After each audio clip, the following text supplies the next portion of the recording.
हमारे डिस्ट्रिक्ट यही करता है, लेकिन मैं बदल रहा हूँ। और good morning to one and all. मैले अलिकति हाम्रो कमिसनर साहबलाई अलिक छिटो मागेको कारण चाहिँ के छ भने मेरो अझै हाम्रै क्षेत्रभित्र पनि अझै एउटा सानो लेभलकै प्रोग्राम छ आज। त्यो म साह्रै भित्र पुग्नु परेकोले गर्दाखेरि अलिकति अघि मागेको र सम्पूर्णलाई नमस्कार फेरि पनि। र चारैबाट हाम्रो जति पनि सहकर्मीहरू जोड्नु भएको छ र जति पनि पदमा बस्नुहुने यही अफिसको भनौँ यहाँ सम्पूर्ण विभाग जति पनि छ हाम्रो रोड्सको देखि बिल्डिङ्सको भयो है, अर्थात् सम्पूर्ण डिसी अफिसकै सायदै सबै कर्मचारीहरू छ होला, सम्पूर्णलाई नमस्कार। हाम्रो एडिसी साहब हुनुहुन्छ दुईजना, हाम्रो एसकेएम लेबर विङका vice president mister Hariprasad Nagal साहब, हाम्रो जिल्ला म्याडम अनि assistant commissioner labour Prakash Subba sir. उहाँले अघि भनिएको कुरा त सबै भनिहाल्नुभयो कि लेबर सम्बन्धित जति एक्टहरू छ र तपाईँको त्यो सम्पूर्ण भनिहाल्नुभयो। र आज यो दिन एकदमै महत्त्वपूर्ण, एकदमै इम्पोर्टेन्ट दिन जस्तो लाग्छ, किन तपाईँहरू बिना एउटा संसार चलाउन गाह्रो हुन्छ। यो राज्य अर्थात् भनौँ है, यो सबै तपाईँहरूको सौभाग्य बिना, तपाईँहरूको सौभाग्य बिना केही पनि हुँदैन। हामीलाई हरेक जग्गामा तपाईँहरूको साथ सहयोग चाहिन्छ र त्यसले गर्दा बनिन्छ। तपाईँहरूको साथ र सहयोग बिना केही पनि हुँदैन। त्यसले गर्दा तपाईँहरूको जुन चाहिँ हक अधिकार छ त्यसलाई पनि स्पष्ट रूपले बुझ्न तपाईँहरूलाई एकदमै जरुरी छ। जुन प्रकारले अघि छोटो सरल भाषामा स्पष्ट बुझ्ने तरिकाले कमिसनर साहबले तपाईँलाई राखिदिनुभयो। यो कतिवटा राइट्सहरू छ तपाईँले बुझ्नुपर्नेछ र मैले पनि आज बुझेँ, किनभने म खालि लेबर भन्दाखेरि अब म पनि त्यति भित्र बसेको थिइनँ र उहाँ साहबले यति स्पष्ट रूपले बुझाउनु भयो। र हाम्रो सरकारले के गर्दैछ, सरकारले लेबर सम्बन्धित कतिवटा योजनाहरू छ र कतिवटा तपाईँहरूलाई लाभ दिइरहनु भएको छ, त्यो लाभ तपाईँहरूले उठाउनु भएको छ छैन, एउटा कुरो। अर्को कुरो के छ भने तपाईँहरूले स्पष्ट रूपले बुझ्नु भएको छ छैन, त्यो पनि दोस्रो कुरो छ। र आज यो दिन हामी सबै एक जमातमा भेला भएर तातो चिया खाएर हकले ताली मारेर मात्रै जाने चिज होइन, तपाईँहरूले बुझेर जानु चाहिँ एकदम महत्त्वपूर्ण छ। किन तपाईँहरूले बुझे पश्चात अरूलाई बुझाउनु पर्ने हुन्छ। जस्तै अघि साहबले भन्नुभयो, यो तपाईँहरूको धेरैवटा फेसिलिटिजहरू रहेछ है, मेडिकल एसिस्टेन्स भयो है, वान टाइम पेन्सन भयो, तपाईँ कोही बित्न भए पनि सहयोग राशि पाउँदो रहेछ, कोही बिमारी भयो भने पनि सहयोग राशि पाउँदो रहेछ। तपाईँहरूको यो जुन चाहिँ शिक्षा सम्बन्धित लिएर नाना नानीहरू कतिजना छ, कतिले पढाउन सक्दैन, अगर त्यस्तो छ भने तपाईँहरूको होस्टेल्सहरू पनि रहेछ माथि है। र अहिले फिलहाल लेबरको पूर्ण रूपले लेबरलाई मात्रै हेर्ने एउटा हाम्रो माथि दादोङमा मेडिकल मोर अफ सिएचसी, त्यहाँ तपाईँहरूको लेबरकै लागि मात्रै स्पेसिफिकली त्यहाँ बनाएको चिज छ, त्यो तपाईँलाई थाहा छ छैन, त्यो बुझ्नुपर्ने हुन्छ। र यहाँ साहबले सम्पूर्ण भन्नुभयो। र एउटै म चाहिँ जुन चाहिँ छ यो लेबर एक्ट 2021, अब हामीले अहिले यो जमातमा त भेला भएको बेला हामीले सरल हेरेर भनेर गइहाल्छ, तर मलाई लाग्छ कि साहब यो कति स्पष्ट रूपले डिभिजन वाइज बुझाउनु पर्ने चाहिँ एकदमै जरुरी छ। And there is another thing, अब अर्को कुरा चाहिँ के छ भन्दा जुन चाहिँ रेजिस्ट्रेसन प्रोसेसको अहिले कुरा चल्दैछ, द्याट इज भेरी इम्पोर्टेन्ट।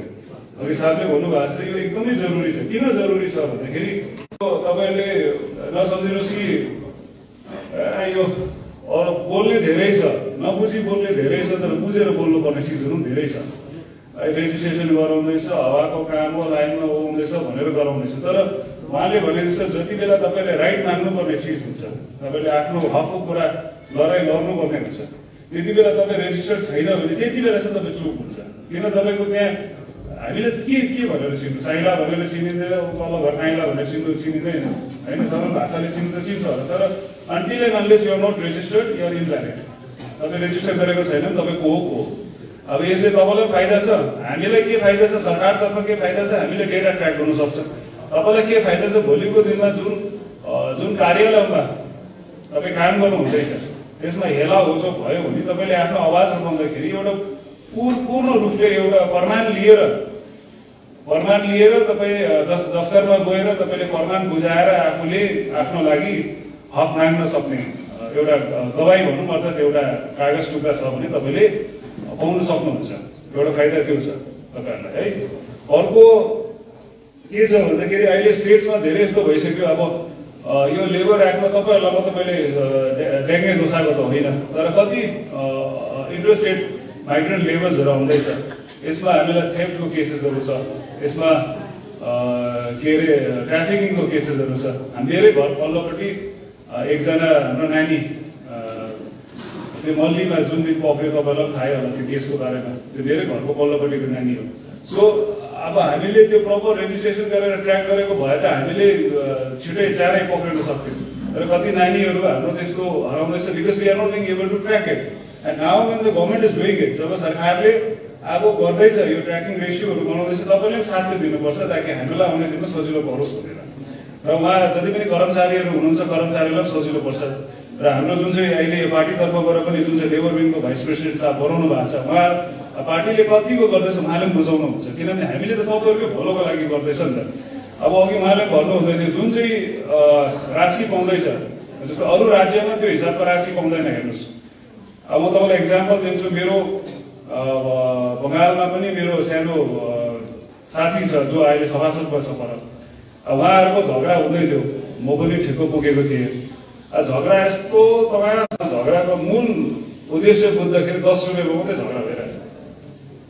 बगानमा 100 रुपियाँमा 10 रुपियाँ थप्न लागि हाकार मचिन्छ, तमास हुन्छ, मान्छे कुटाकुट हुन्छ। तर comparatively if you see in Sikkim त्यो त छैन नि, फेसिलिटिज छ, बुझ्नुपर्छ। र बङ्गालमा त्यही हिसाबको कामको लागि 130 दिँदैछ भने यहाँ सिक्किममा साहबले भने जस्तो पहिला 300 दिँदै थियो भने अहिले 500 नगद गरेर गएको छ। 565 ढुँडीहरूलाई 365 ढुँडालाई 565 भएर गएको छ। भन्नु अर्थ सरकारले पूर्ण रूपले तपाईँहरूको साथमा छ, तपाईँहरूलाई साथ अनि सहयोग पुर्याइरहेको छ। र तपाईँले जुन चाहिँ योगदान दिनुभएको छ अहिलेसम्म, यो राज्य मात्रै होइन देश बनाउनलाई तपाईँहरूको ठुलो हात छ। तपाईँहरू बिना यो देश पनि नबनिने हो र राज्य पनि तपाईँहरूको ठुलो हात छ। हामी धन्यवादी छौँ, हामी सरकारमा बसेर पनि र हामी जति कर्मचारीहरू छन् यहाँ, हामी जुन जग्गामा छ यो तपाईँहरूको देश पनि छ। एउटा भूमिका छ तपाईँहरूको, जहाँ तपाईँहरूले सिँगारेर कोरेर तपाईँले पुऱ्याउनु भएको यो जग्गालाई, यो तपाईँको ठुलो हात छ। और जैसे भी जितने कंपनी से आए हुए लोग हैं सर, मैं नहीं जानता हूँ आप बाहर कैसे काम करते हो या क्या, मतलब क्या कैसा कानून है, लेकिन ये सिक्किम अलग चीज है। यहाँ पे जितने भी काम होते हैं काम करवाते हैं, और जितने भी लोग यहाँ पे लगते हैं, हमारे कानून अलग है। हमारे कानून इस तरीके से बनते हैं with the people's demand and the people's, जनता के हित में बनते हैं।